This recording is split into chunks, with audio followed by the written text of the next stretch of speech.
this week's show, the Flames take care of business on the road with a win at Buffalo. And we'll share the inspiring story of running back Quinton Cooley. Plus, a top moment from LU field hockey and a story you don't want to miss from men's soccer's mission trip to Colombia. This is Flame Central.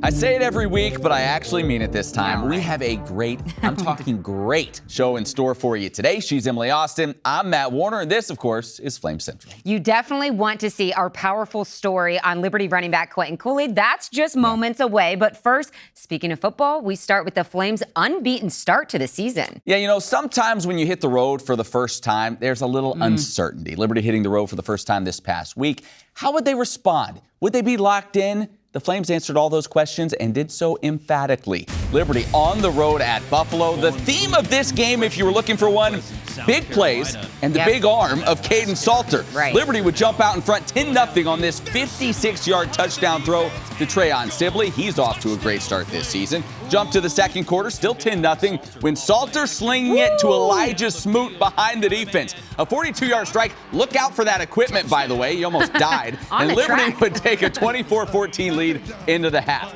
As it turned out, Salter was just getting warmed up. In the third quarter, connecting with Smoot once again, this time for 33 yards. A great grab, and Smoot finished with a great game. 99 yards receiving and those two scores. Then late in the third, LU leading 34-21, and Salter landed the biggest blow of the game. 75 yards to C.J. Daniels. Salter's stat line an incredible 344 yards through the air with 5 touchdowns, another 66 yards rushing, and another score. He's like, you like that? I like that. That performance led to a 55-27 win and moved them to 3-0 on the season.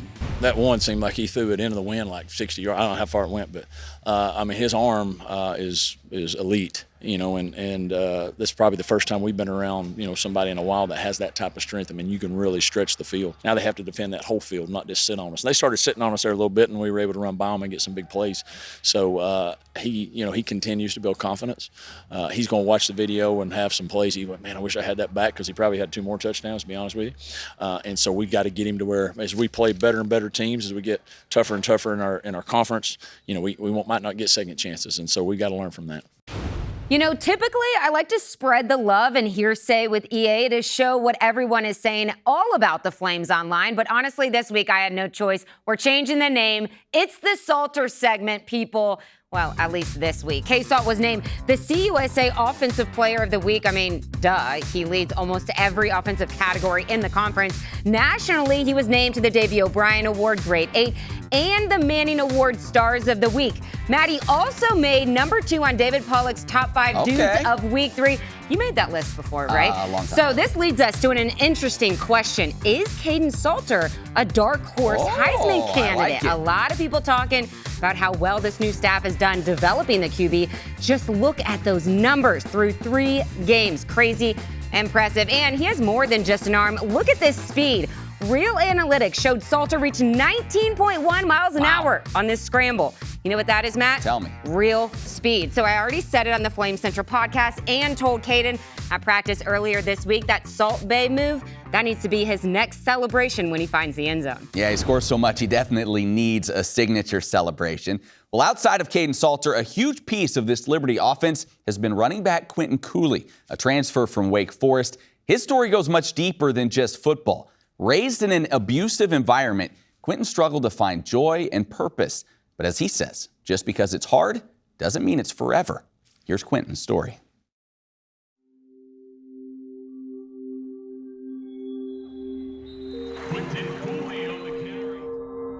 Just because you go through something hard, it doesn't mean it's going to be forever. You're going to have a hard life. You're going to have to fight every day through life. Just don't give up on yourself. Never think about giving up. I didn't grow up with a perfect life. I grew up in the projects. Liberty running back Quinton Cooley and his 2 younger siblings began their childhood in a home just outside of Raleigh, North Carolina. It was difficult, really, because we all got different dads. The only real blood related to me is my little sister. I was living in Wake Forest, North Carolina, with my mom at the time, me and my siblings. She met this man, and everything went downhill after that. It happened out of the blue one day, and they had get anger at us, and we would get beat. Older we got, the more extreme it got. It was just mentally abuse, physically abuse, and where you had to the point where I was standing up behind a chair and zip ties behind my back just so I couldn't get out. My sister sleeping on plastic, and they wouldn't let her go use the bathroom, so they let her sleep on plastic. It brought a lot of different things to me, a lot of anxiety, a lot of depression, a lot of anger. It was to the point where I was a kid where I just stopped talking. We couldn't even go nowhere, couldn't go outside. I barely got to see my other side of my family, wasn't in sports. It was just to the point you go to school and come back. And every time I came back from school, it was something new that always happened. And it was my sister got hurt or my little brother got hurt. It was just to the point where it was just a lifestyle that we had to deal with. I didn't know if I wanted to live anymore. Until my brother honestly picked up the phone, and I'm grateful he did.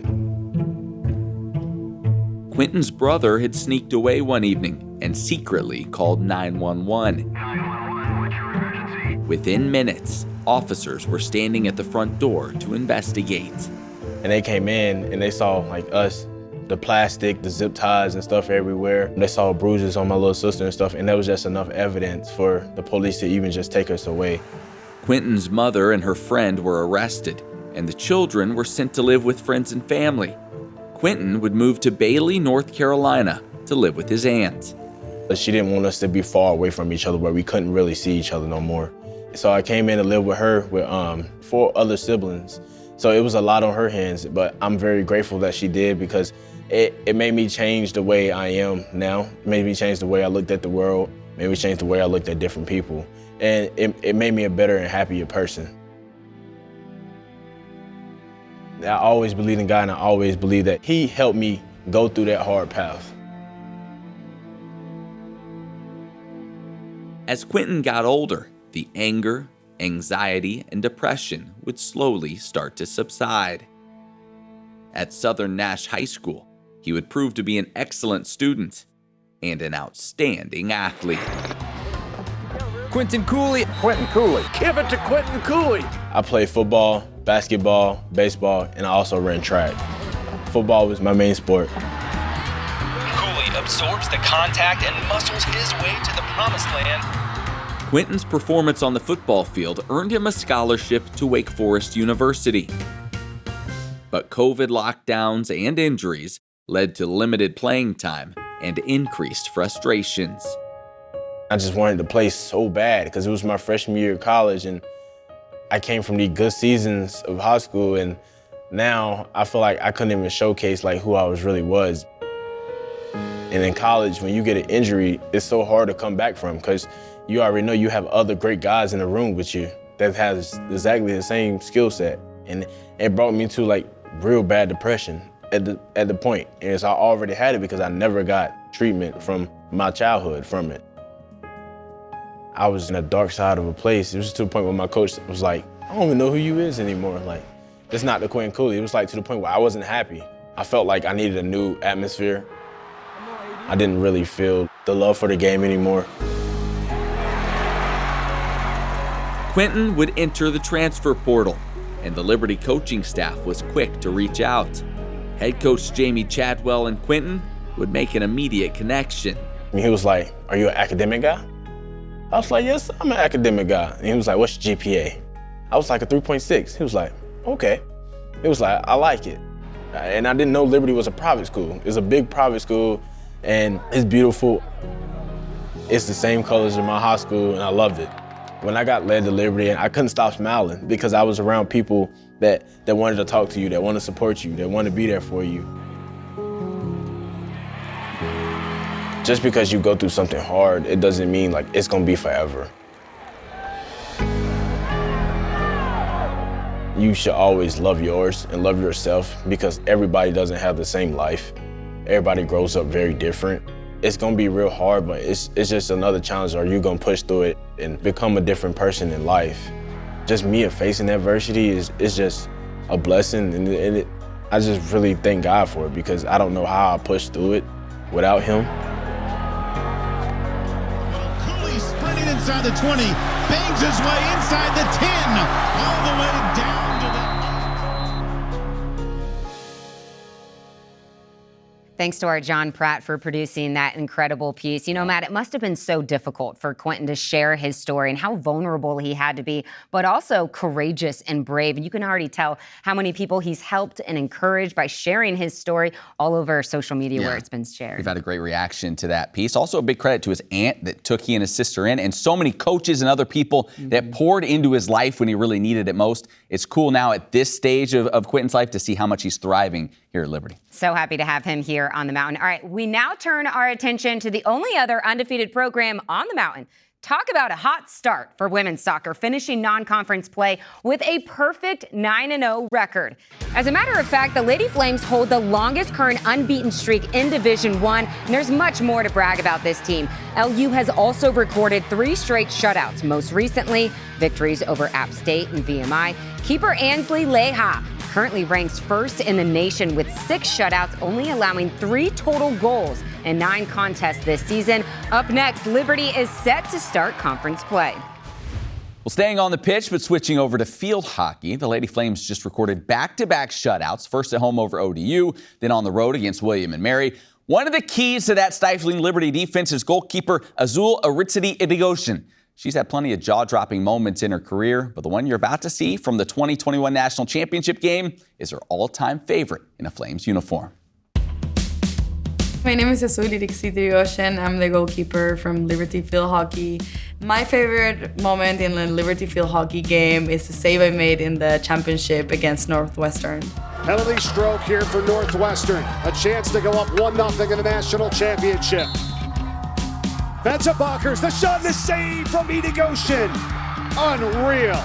So this moment was super exciting because a lot of things were going on. First of all, it was the final of the national championship, so that was really exciting already. Both teams playing in their first ever national championship game. Going into this game, I was really excited and happy. I was a little bit nervous, but not that much. I had really good games before, so I had gained my confidence to get into this game, and I was with a mentality of I really want to win and I want to do my best. Opportunity, shot of the way, the deflection by Roth. Yes, a stroke. You called it. It is a penalty stroke on the way. In a penalty stroke, it's just a player against you, and generally the player has the most odds to win the strokes. And I remember right before this stroke, I was like, Bethany, I am gonna save this. I don't care how, I am gonna save this. This is a super ankle. Comes off and catches it with her foot. Unbelievable. I don't have no idea how, but I remember doing that weird thing with my leg and saving the ball, and after that, my first immediate thought was like, oh my gosh, and you can see me jumping, and I remember jumping to Bethany and just hugging her and being like, oh my gosh, I did that, I saved it. The first time I saw the replay was right after the game. I remember I started seeing so many people posting me and tagging me. Some famous goalkeepers retweeted it, and I was super excited. One of my favorite goalkeepers, I think, liked it. I was like, whoa, I feel famous. But yeah, that was super exciting, and that was definitely my favorite moment. One of the best saves of the season here of 2021, no doubt about it.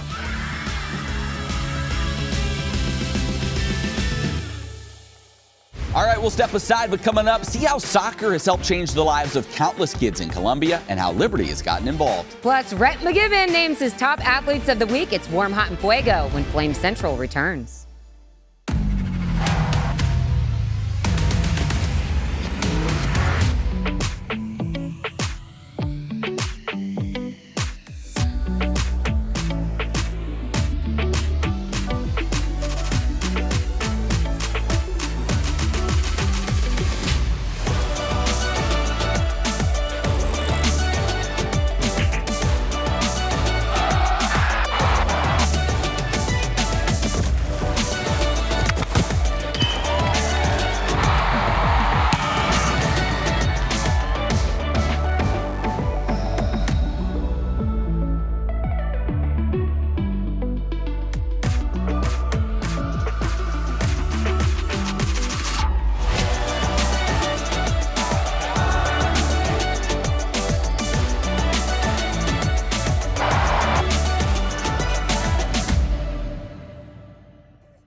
Welcome to Liberty University's online programs, where living out your calling with integrity is what you train to do.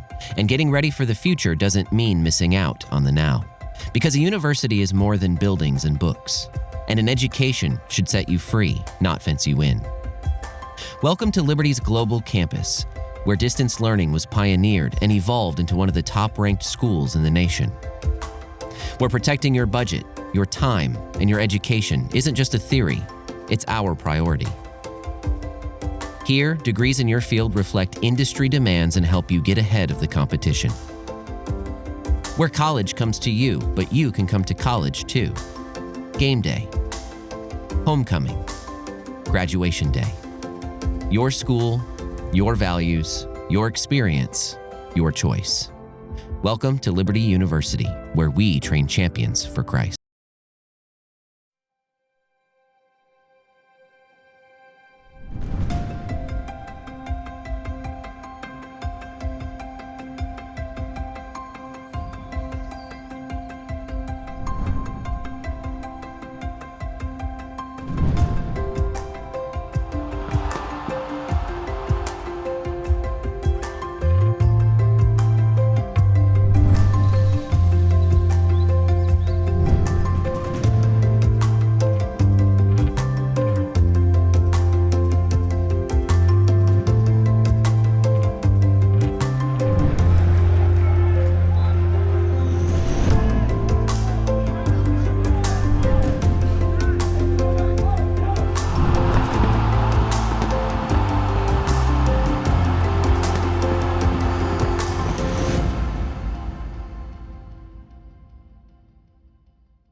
Welcome back to the show. Here at Flames Central, part of our mission is to share how God is working in the lives of others. It never ceases to amaze me how he finds such different, unique ways to bring us to know him in the first place. On this show, a common trend we see is through sport, which is no different for our next feature, where a young life full of violence would be renewed into a servant for the Lord. And it was on display for the men's soccer's mission trip to Colombia. The year 1985, one of the most violent times in the history of Colombia. Me estaba esperando con una lista de personas que había que asesinar esa noche, como era costumbre. A country previously known for the export quality of its coffee was shaken by the war between drug cartels that made cocaine the new international image of the South American nation. The Medellin cartel had assassinated the year previously the Attorney General. Drug kingpins, law enforcement officers, and political figures alike were being gunned down in the streets of important cities like Medellin. Medellin in 1985 became the homicide capital of the world and would remain so until right around the year 2000. In this chaotic era, Pablo Escobar, the boss of the Medellin cartel, found his source of assassins in the most impoverished neighborhoods of the city, known as comunas. So Pablo Escobar began to hire and train lots of young men to be his hitmen, his sicarios, as we call them. A la edad de 10 años ya estaba formando parte indirecta de los grupos armados ilegales en esta ciudad. Mi padre me enseñó a robar, asesinar personas, desplazar personas, secuestrar personas y todo tipo de actividades que iban en contra de lo legal en nuestro país. About an average of 25 people a day were gunned down in one way or another for one reason or another. Esa actividad ilícita se convirtió casi que en una pasión para mí. Fui tan enamorado de las armas que disfrutaba hacer mucho daño a la sociedad, a la comunidad. Pero también otra de mis pasiones era el fútbol. Soccer. That would be the key that would help Marcos Wittig, a missionary from the United States, reach these kids that were caught up in a life of violence. Un día un amigo me dijo, Alex, te invito a participar, a entrenar en un club de fútbol totalmente distinto a los que tú participas. Entonces le dije, bueno, ¿y cuál es ese club? ¿Cuál es su nombre? Me dijo, Col Unión Cristiana.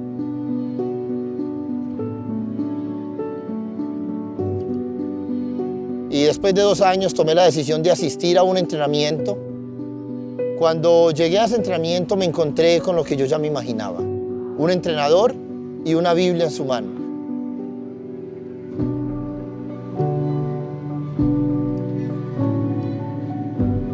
Dios usó la mejor estrategia, y yo diría ese sentimiento, esa pasión por el fútbol, para que yo llegara a conocer de Cristo.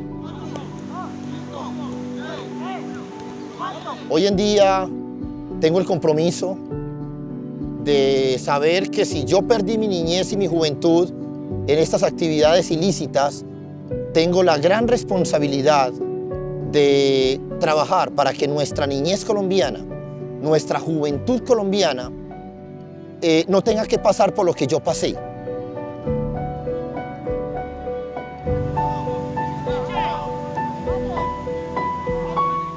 I came back in 2010 with the college that I played for. It was in between my sophomore and junior year of college, and that experience was life-changing for me.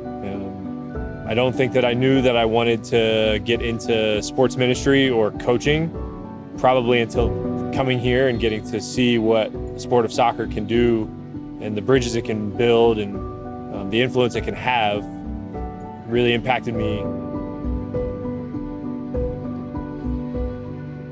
Getting to hear some of the stories of the coaches that were in Costa Cola, the club, and how they were actually former players of the club, and now seeing them return the investment that was given to them into others is part of what convicted me to get into college coaching, because of the experience that I had as a college athlete and the coaches that poured in and invested in me and my life and provided opportunities like this to come to Costa Cola and see people from a different part of the world worship through sport was amazing. Jake is a part of the Liberty University coaching staff that brought the Flames soccer team to Medellin to support the ministry and to experience the Christ-focused work that they are doing. I think they were impacted through community, through sharing, through vulnerability. I also think they got to see how lucky we are in America. I mean, we're so blessed. So for them to be there and see some of the poverty and realize how fortunate they are, I think that was huge. So they were all thankful and grateful for what they have here. The Liberty athletes engaged in clinics, games, and off-the-pitch interactions with the local kids. They were also able to help in the construction of a soccer field that seeks to expand the ministry to different neighborhoods in the outskirts of Medellin.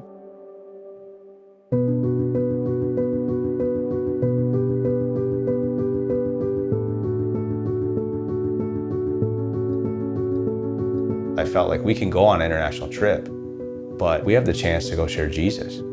So we could do both, and why wouldn't we? You know, and I think that's what I feel like my calling is here as a coach, is to really invest in our players, love them. We've kind of added on to the tagline, training champions for Christ and men for others.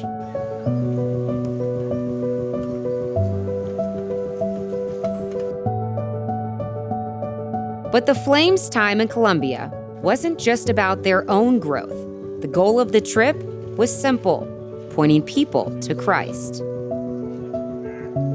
And I just think that's the overall blessing of the trip, was can we get outside our comfort zone, because we're trying to be faithful to the Great Commission. And I think we've got this great platform. So I'm thankful for that.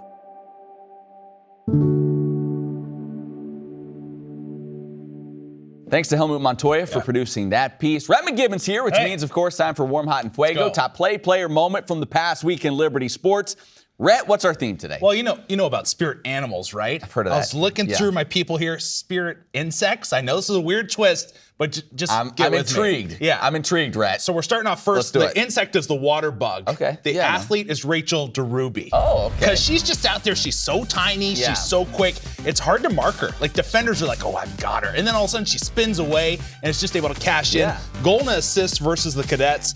For 3 points on the day. This season, 10 points, 4 goals, 2 assists. Last year, 6 goals and an assist for 13 points. So we haven't even hit conference play yet, and she's about to best last year's point totals. Impressive. All right. From when we go to hot, who's your bug? It's Azul. Azul. Okay, Scorpion. I'm sorry. Yes, I got mixed up. It's the Scorpion. Scorpion. And Azul. Oh my goodness. Like just the way she contorts her body. Back-to-back shutouts for her. Huge. Just massive saves. Look at the way she just bends. She's leaving it all out there, just donating the body to the cause. You saw that championship video earlier where she kicked her foot up. Like she's just so much fun to watch. The best goaltender in the nation, in my personal opinion. And you also say, I think one of the best goaltenders in the world. Like when she goes and plays professionally, I think she's going to be right up there with some of the nation's elite. That's incredible that we have her here at Liberty. All right, finally in Fuego, Rhett, your insect and your athlete. Okay, insect. Thank you. It's the ironclad beetle. It's a really strong beetle. Like if you want to step on it, it's not going to work. You're going to have to like bring out some power tools to get through this thing's shell. The strength it has. Caden Salter, that arm strength. Oh my goodness. Okay, I see what you're just bombing it. 344 yards, 5 touchdowns against Buffalo. Okay, listen to this. In the nation, 9th in passing efficiency, Caden Salter. Tied for 8th in touchdowns. Wow. 4th in yards per completion. Tied for 4th in points responsible for. And he has not thrown a pick this season. That's incredible. This guy is just rocking it. So much fun to watch and can't wait till they're back home. Absolutely. What a season he's had thus far. Rhett, appreciate it as always. All right, still to come, our latest Flames fantasy update, or as it's becoming to be known, a celebration of my Flames fantasy team. That's all coming up next.